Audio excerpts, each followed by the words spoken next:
to Hilary Fordwich right now, a noted royal watcher.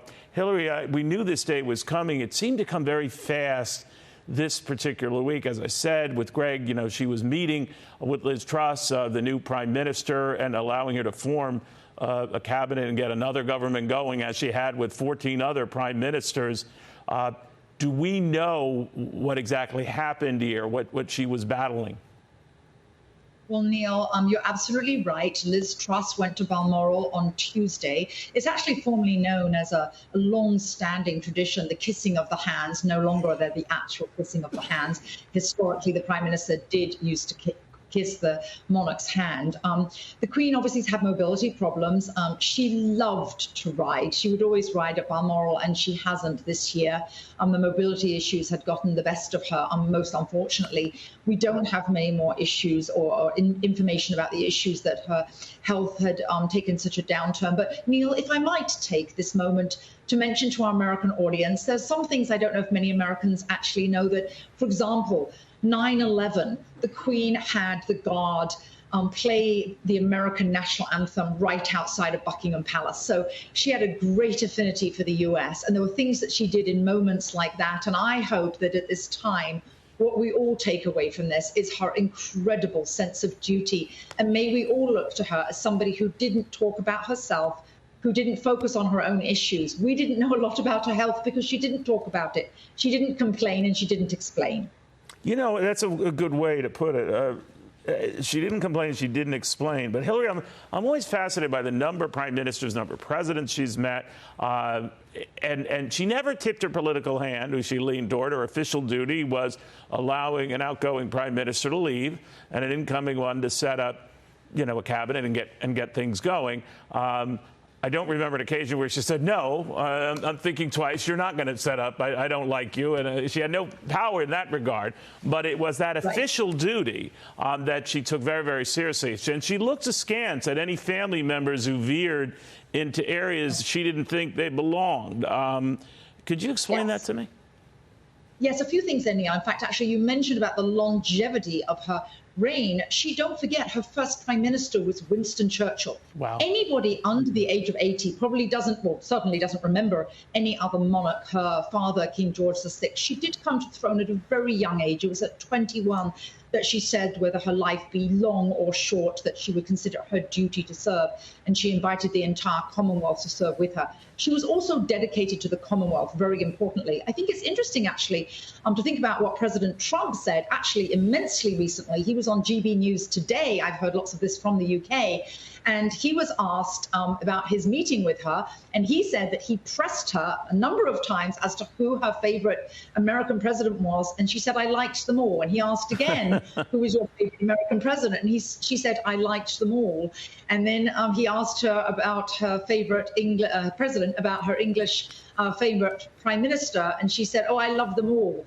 So there were even incidences where perhaps it was allegedly she didn't get along with Margaret Thatcher. She actually attended Margaret Thatcher's funeral. And I think part of that was to make a point that, no, she did not play favorites. And again, she rose above politics. But Neil, it's very important to remember for our American audience, she was head of state. Head of state means that you should rise above politics. And many Americans actually ask me, well, what is it like to have a monarch? And, oh, we don't have a monarch. But Neil, no matter what any American thinks of our president, remember, there's always somebody else who doesn't like that president. We're a very polarized nation. It's rather lovely from the British perspective to have the head of state and the head of government be separate. That's one of the unique, wonderful things if you have a monarch that does make everybody proud. The one thing that comes through, Hilary, and when researching and going over her incredible life is the fact she didn't grant any interviews to media figures. She would make speeches and an annual Christmas address. I know that was highly valued by the British people and around the world. It would be closely scrutinized. But she avoided the media. And knowing the media, as I'm one of them, I could see why. But that was very deliberate, wasn't it? It was. Actually, though, there are times where she has made commentary. You can see them, particularly with regard to her coronation.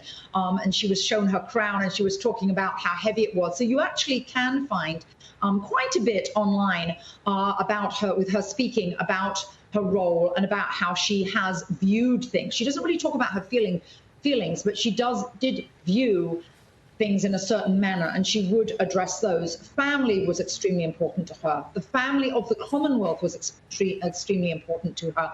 And I think the message that we could take away from her entire reign was that of forgiveness. She actually was a very religious lady, and she practiced forgiveness, even with her own family. And by the way, the Duke of Sussex was invited up there. Prince Harry was invited up to Balmoral, and all the grandchildren gather up there. He had been invited, and with his children, now they chose not to, they chose to do other things, but they were invited, and she was always extending olive branches. I think that's very important for us all to remember, to admire, and hopefully to practice. You know, much has been made, Hilary, of the fact that Prince William rushed to Balmoral. We do know that Harry did. Neither of their wives did, though. And was that by design? A lot of people were trying to read into stuff like that, but it was just the immediate family, was it not?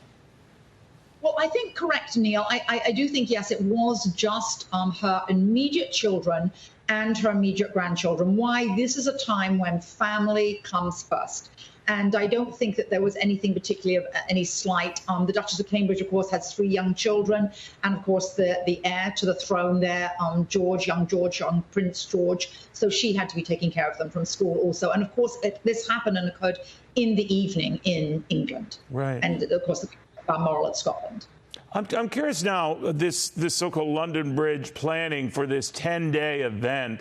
We don't know anything like it in this country. The closest we had to that was a rushed together funeral after the tragic killing of John F. Kennedy in 1963, where his wife, Jackie Kennedy, put together an amazing remembrance of her husband with a casket, a caisson that carried the coffin of Abraham Lincoln. But she scrambled to put that together and give it the dignity that it was due. But it was her planning and putting it together fast with the burial at Arlington Cemetery. In your case, in Britain's case, these are well-planned events. You can't plan, obviously, for an assassination, but human beings die, and they were ready and planning for this, right? Absolutely. By the way, when you happen to mention JFK's funeral, a couple of points here. Well, we all know the photograph that stole that little John saluting his father's casket. One thing a lot of people don't really know is that when Jackie went to the UK, she went to near Runnymede. There is a memorial to JFK, and that's where the Queen actually decided that will be erected. And Prince Philip took hold of little John's hand, realizing that he didn't have a father. And when Prince Philip passed, of course, that was something that has affected the Queen drastically. I thought of that immediately, of how sensitive a man he was. But yes, London Bridge is the plan. The reason they're all, Neil, referred to as bridge plans, with different bridges named, is because it's a bridge to the next world. And it has been planned for a very long time. What is very interesting and very sad and yet poignant for us all to know is that, of course, the Queen had input into it all. So when we watch it, we'll know that this is the Queen's desire. Just like Prince Philip's funeral, that was of his desire. There are certain facets that many of us can anticipate. Obviously, Jerusalem is a hymn that is sung about England's green and pleasant lands that will no doubt be in the ceremony. I Vow to Thee, My Country is also another hymn that brings a tear to anybody British's eyes. There are certain traditions that are at funerals. They were at Margaret Thatcher's funeral. They were at Winston Churchill's funeral, state funerals, as well as, of course, she will pick her own hymns and her own music. And there will be heads of state. President Biden is purported to be in attendance, and heads of state from around the world. We, in our lifetimes, Neil, won't probably ever see anything else like this. And I will actually quote a historical quote here from King Farouk, who once said, he was talking about all the monarchies in Europe and when they were all falling after the First World War and Second World War. And one of the things he said, there will come a time where there will only be 4 kings, the King of Spades, the King of Hearts, the King of Clubs, and he named all those in a pack. And he said, and the King of England, what he didn't realize then was, of course, it would be the Queen of England. And we should all recognize she is one of those queens that is still in existence and special for the world. Can you educate me, Hilary? I know we were mentioning about the JFK funeral, the closest thing we had to something of this magnitude. That lasted over 3-4 days. This is 10 days. Obviously, they've got a tick-tock on this for every day, I would imagine, in the details. We don't know what the Queen's intentions or wishes were or are, but do we know anything at this point? Well, we do. We do know that, and it's always a very sad time, Neil, but it's also a time of also like a sort of a sad rejoicing. One of the things that's wonderful about monarchy is the continuity. Of course, Prince Charles now is King Charles III, and that's what he will go by. So there also needs to be also that ceremony. The coronation won't be for many, many months, but he will ascend as king. So we will see his leadership set in. We will also see quite a lot of presence from Prince William, who will be taking on a number of the special roles that the royal family will have behind closed doors. They are currently all at Balmoral. They will remain at Balmoral privately as a family initially before they do return to London, but everything else will return in London. Interestingly, though, also there will be services and there will be events in, of course, every capital of all of the other countries that make up Great Britain, obviously in Northern Ireland, in Wales, and in Scotland as well. Amazing. Man, Hilary, you are a walking Britannica. Thank you very, very much. I have a great appreciation of the magnitude that awaits Brits right now on this sad occasion. And the 10 days are running. Hilary Fordrich, a royal watcher extraordinaire.